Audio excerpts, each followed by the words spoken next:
Critical part of being a member of society, making sure that we leave this place better than it was before, and any way that we can do that together is a positive.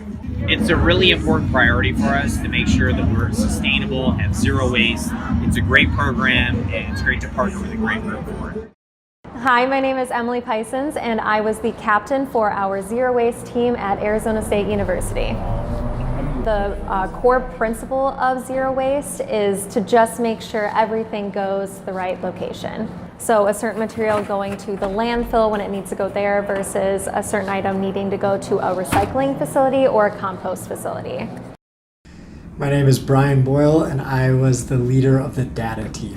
Throughout the spring training games, we collected close to 1,000 surveys via fan engagement.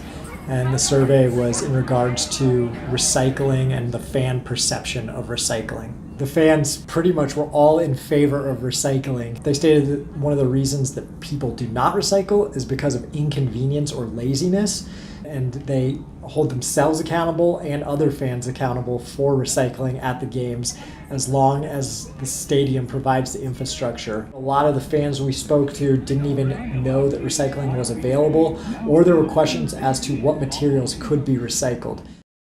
Hi, I'm Josephine Nicole Kinsey, and I was the captain of the activations team. We found out from our fan surveys that there was definitely an educational gap on how our fans recycle. Fan engagements included tabling, where we did educational games where we sorted recycling, compost, and trash.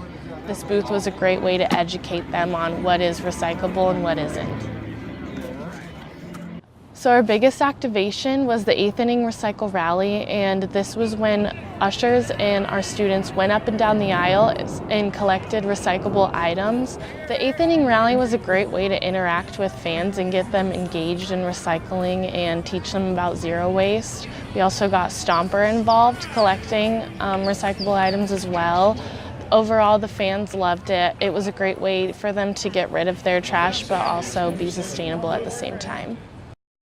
I'm Zach Davis. I was a member of the Zero Waste team. Before the 2019 spring training season, Hohokam Stadium was very minimal in the recycling capabilities. So we requested recycling bins from the city of Mesa to implement our recycling strategies. When determining where to put bin locations, it goes back to accessibility. You want to be able to recycle when you want to recycle. So next to every trash can, you really want a blue bin. What we learned is that during the heavier games, we need more blue bins in the outfield, and just during regular games, we need more blue bins in the upper level. Our Zero Waste team with the Oakland Athletic partnership, we did 3 trash picks. This kind of entailed us bringing bins from throughout the stadium into one central location. How we collected data through there was we had to get our hands dirty, and we sorted out a whole bunch of trash and recycling into 29 different categories. And something we learned from this is that 7 out of the 29 categories ended up being compost as well. So this really put a need for not only recycle bins throughout the stadium, but also composting. I think that would be the ultimate way to make sure that zero waste is being implemented into the stadium. Hi, I'm Charles Darr, and I was lead for the marketing and media team. Right now, a huge market is opening for sustainability. A 2017 Cone Communications survey reported that 8 out of 10 millennials care about supporting companies that are socially and environmentally responsible.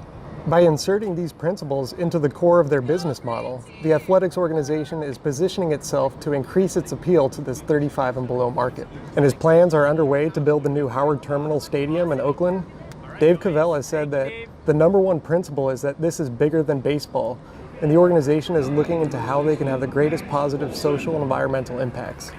I think that extending Mr. Cavell's vision to the team's spring training home at Hohokam is a great opportunity to further demonstrate the sustainability leadership that fans are increasingly expecting. Probably the most valuable data we collected came from our fan surveys, which showed that the direction the organization is going with their sustainability efforts does align with the values of A's fans. So I think incorporating the Zero Waste initiative was a great first step. The fact that so many fans enjoyed the effort suggests that they would also likely take pride in their team incorporating many of the other things that they do back in Oakland, like composting, water-efficient restrooms, energy-efficient lighting with motion sensors, and partnering with local environmental and social organizations as sponsors.